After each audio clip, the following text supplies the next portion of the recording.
I'm old enough to remember when Chris Collinsworth was a really fast, skinny kid who played wide receiver at Florida. Then he got drafted by Cincinnati and was one of the fastest guys in the league forever. And now he's a star. 16 Emmys, NBC Sports, Sunday nights with Al Michaels, owner of Pro Football Focus, which is, we rely on it all the time. They make me watch guards in the NFL. That's an achievement, folks. Chris Collinsworth is now joining us live. First of all, congrats on all your success. And this week you got Russell Wilson, who I think is insane. Yeah. And he made my sister like football. She lives up in Seattle. When you watch the film of him, as you are doing right now, why does he make everybody work? Will Disley was a blocking tight end at Washington. He was a defensive end when he got to Seattle. And then all of a sudden they draft him and he catches passes. What is the gift that Russell Wilson has to elevate undrafted, gadget guy, project guy? What is it? Time. Man, he buys time back there. He just moves around and makes defensive linemen and linebackers chasing him look bad. Now, it's interesting what they're started doing here lately is starting to blitz some cornerbacks so you can get athlete on athlete to try and bring him down. But as he's moving around and buying time, and the other thing, Colin, I love, as a matter of fact, you'll hear me talk about it some this week during the game, the more I've been watching him, you know how like he gets like 10, 11, 12 yards deep sometimes in his drop. And so when they're starting to come after him, he'll take off and sort of run towards the line of scrimmage. Now, if you're a linebacker or a strong safety, whatever, now you got to try and figure out, what are we going to do with this guy? Are we going to come up and try and make the tackle on him? Or are we going to try and just stay back in coverage and no matter what you do, you're wrong? But it's so amazing to watch him. He looks like a shortstop getting it and throwing it across the diamond to first base. Of course, he played second base. So all those weird angle throws, he's just really something. But I think the thing that he does best is a deep ball. He puts so much arc on those deep balls. And you think about a guy like Metcalf going down the field, and now the defensive back's 5'10" and comes up to about his shoulder, and now he raises his arm up there, and that ball's coming in at that kind of trajectory. I don't know how do you stop it. I really don't. I was rooting for Carson Wentz Sunday. I like him a lot. I think he's got mental fatigue. They've lost receivers for 3 straight years. Philadelphia's tough on its quarterbacks. He's lost Frank Reich. I still believe in him. Has there been a moment in the last year or two that maybe you didn't, that something that you were worried that it wasn't working?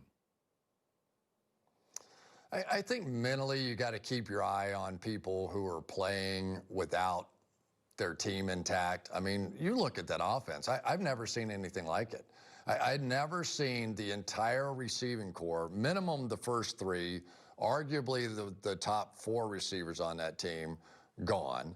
3 of the starting offensive linemen in the game were gone.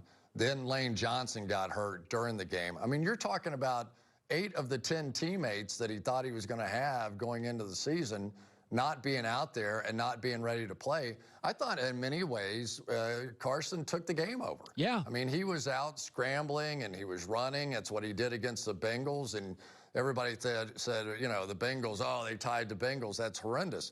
The tie against the Bengals now has them in first place.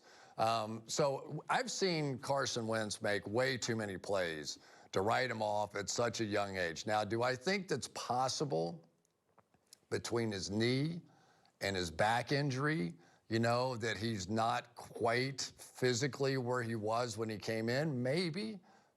I don't know.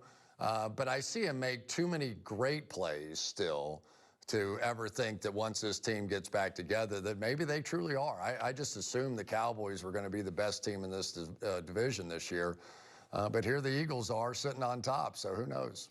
I said I thought Joe Burrow was going to be Tony Romo. He played like Romo. He looked like Romo. Both have good arms, not special. Burrow's better than I thought. I'm wrong. I think he's doing it with a below suboptimal offensive line. You live in Cincinnati. You know people on that staff. Are even they a tad surprised how good Burrow's been so far? I don't think so. I don't think so at all. Mike Brown believes that you have a quarterback and a chance, or you don't and you don't. In the 80s, we had 2 MVP quarterbacks in Kenny Anderson and Boomer Esiason. we went to 2 Super Bowls. And I think he thinks that's the magic formula. So when all these ridiculous offers were pouring in for Joe Burrow, Mike Brown said, no, baby, no. I know how I've got a chance to try and get back to another Super Bowl again. I think I've got a potential MVP in my pocket, and I'm going to play him. You know, the interesting thing about him is in college, he was known as the deep ball passer, one of the most accurate deep ball throwers going in the game. He hasn't even gotten that part of his game going yet. Yeah. So he's been magical. Top 10 quarterback in the 20 yards and less category. But we have not seen him really begin to hit some of those deep balls the way that he did at LSU. So I really look for him to get better. I think we're looking at the tip of the iceberg. Yeah, well, their offensive line has to get better, too, to throw those deep balls. So I actually have no problem with fewer deep balls right now. Aaron Rodgers is flourishing post-Mike McCarthy. You look at the film. Is it more multiple?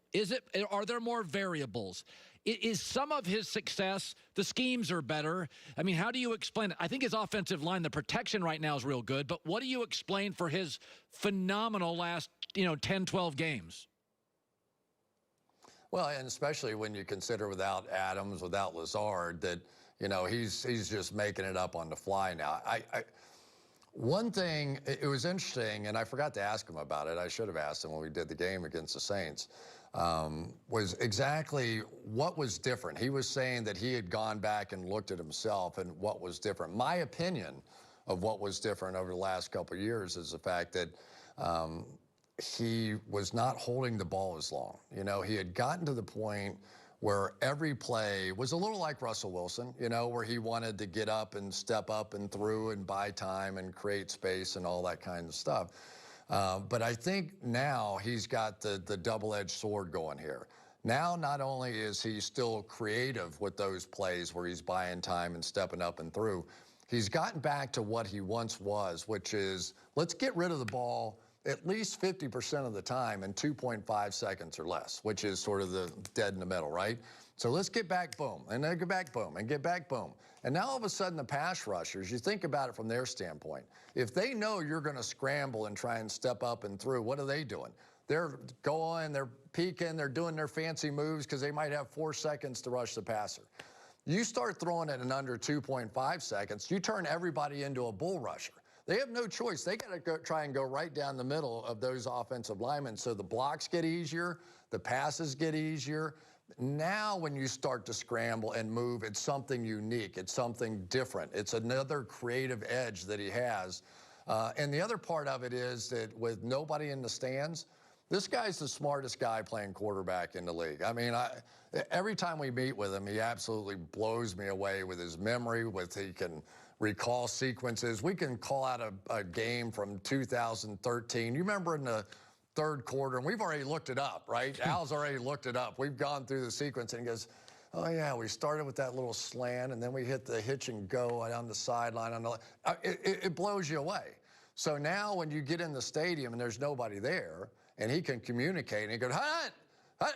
And these guys jump off sides, and the safety comes down to this side, and that linebacker starts to fall off. And he goes, I know what it is. All right, Lazard, go ahead. Run a slant for me right here. And boom, they can hit it. The smarter guys, the guys that know their offense inside and out, the guys that know how to communicate at the line of scrimmage, they're gaining a huge advantage. So I think in this year, we're seeing the great quarterbacks separate even a little bit more.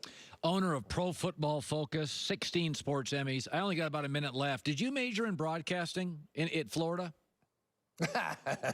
No, I majored in accounting. How boring is that? Then I got my law degree. And so that's it. Wow, you got your law degree. Never practiced, though, right? How about that? You got your law degree in Florida? At the University of Cincinnati. It took me 5 years, and the number one thing I learned in law school was that I didn't want to be a lawyer. That's funny. You're not the first guy to say that, though. I bet that's no fun compared to what you're doing now. He's got a podcast with All-Pro Richard Sherman. They've teamed up weekly podcasts. Second one's coming up, iTunes, Spotify, wherever you get your podcasts. Say hi to Al. Absolute pleasure. We'll be watching Sunday night, Chris. Good talking to you, pal. All right, Chris Collinsworth. Yeah, I remember at Florida, he was so fast. Chris was such a burner. He was this gangly, long wideout, and he shows up, and he was like a track guy. Chris Collinsworth was one of the fastest guys in the league, I swear to God, when he played. He must be a track guy. I have to go look it up. He was so fast, and his career was only 7 or 8 years with Cincinnati, all with Cincinnati, got to a Super Bowl, and then all of a sudden, boom, he was doing, he's one of those guys that worked his way up. I mean, that guy worked every assignment. I think he was like a third guy in a booth and a 2 guy in a booth and on the number 3 team, number 2 team, and then boom, last 15 years, he's been a total rock star. And Pro Football Focus is great. Check it out. His podcast, Pro Football Focus, they're both great.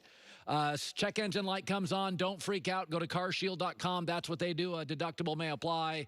Warranties when your warranty runs out. We're off tomorrow, but we are back Friday. So tomorrow, Joy and I, she'll be doing yoga. I will be, my daughter's in town, so I'll be hanging out with her. Oh, nice. I'm going to go big lunch and do stuff and naps and stuff. It's going to be a big day. Big day. So thanks, everybody, for joining us. Want to thank Nick Wright, Joel Klatt, Tristan Thompson, Gerald McCoy, and Chris Collinsworth. Nice job by Dave, our guest burger today. We were packed, and we will see you Friday, live in L.A. It's The Herd.